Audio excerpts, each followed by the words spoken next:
Hello everyone, ज्योतिष क्रिएटिव्हिटीमध्ये आपलं स्वागत आहे। आज मी जो नाश्ता बनवलेला आहे अगदी कमी साहित्यामध्ये झटपट होणारा आणि हेल्दी आणि टेस्टी असा नाश्ता आहे। तर हा नाश्ता बनवण्यासाठी मी 1 वाटी हिरवे मूग आणि 1 वाटी तांदूळ जे रात्रभर भिजत घातले होते, आता ते मी स्वच्छ धुवून घेणार आहे आणि आपण मिक्सर जारमध्ये याला घालून घ्यायचे।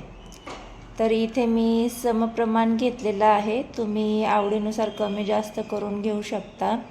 आता त्यामध्ये आपल्याला जिरं घालून घ्यायचे, हिरव्या मिरच्या आवडीनुसार, लसूण घालून घ्यायचे आणि थोडंसं पाणी घालून याची बारीक अशी पेस्ट करून घ्यायची आहे। तर इथे मी एका बाउलमध्ये ट्रान्सफर केलेली आहे।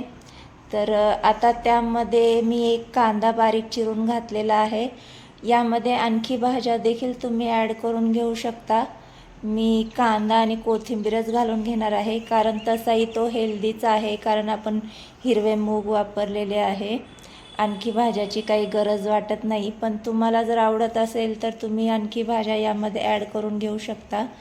चवीनुसार मीठ घालून घ्यायचे आणि सोडा घालून घेतलेला आहे मी।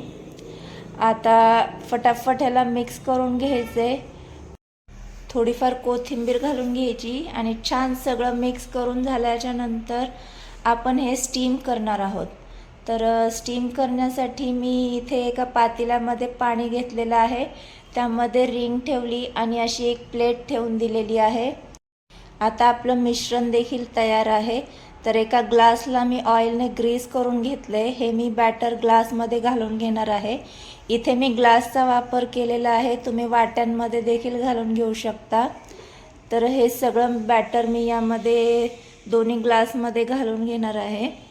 तर बॅटर घालताना आपल्याला अर्धच घालून घ्यायचे, कारण स्टीम झाल्याच्या नंतर ते फुलून वरती येतं। जर आपण फुल ग्लास भरलेत तर ते बाहेर पडण्याची शक्यता आहे, त्यामुळे भरताना आपल्याला अर्धेच ग्लास भरून घ्यायचे।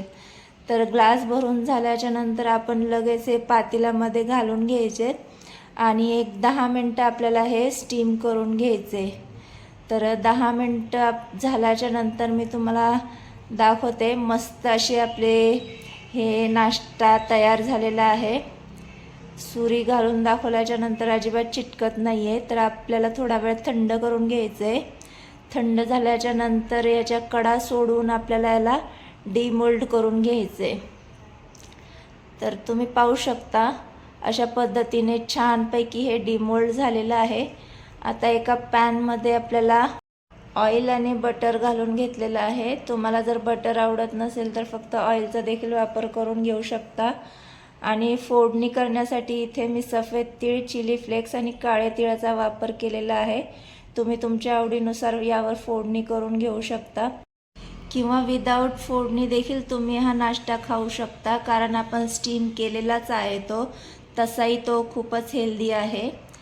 तर इथे आपले फोडणी झाल्याच्या नंतर आपण जे नाश्ता बनवलेला आहे तो आपण त्यावर कोट करून घेणार आहोत, म्हणजे जे तीळ आणि चिली फ्लेक्स वगैरे आहे ते सगळ्या बाजूने कोट होईल।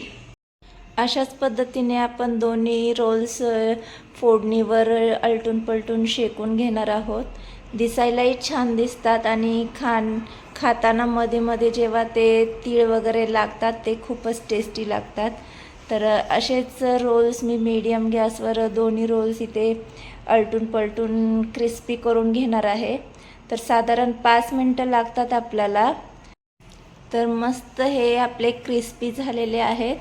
तर आता आपण साईडला काढून घेऊयात आणि साधारण थोडा वेळ याला थंड करून घ्यायचे। थंड झाल्याच्या नंतर आपण याच्या वड्या पाडून घ्यायच्यात। तर सुरीला थोडंसं तेल लावून घ्यायचे, म्हणजे वड्या छान पडतात। तर मस्त असं इथे आपला नाश्ता तयार झालेला आहे। हा नाश्ता तुम्ही सॉससोबत, चटणीसोबत, कशासोबतही खाऊ शकता, खूपच टेस्टी लागतात। तर आजचा हा नाश्त्याचा प्रकार तुम्हाला कसा वाटला? व्हिडिओ जर आवडला असेल तर व्हिडिओला लाईक आणि चॅनलला सबस्क्राईब करायला विसरू नका।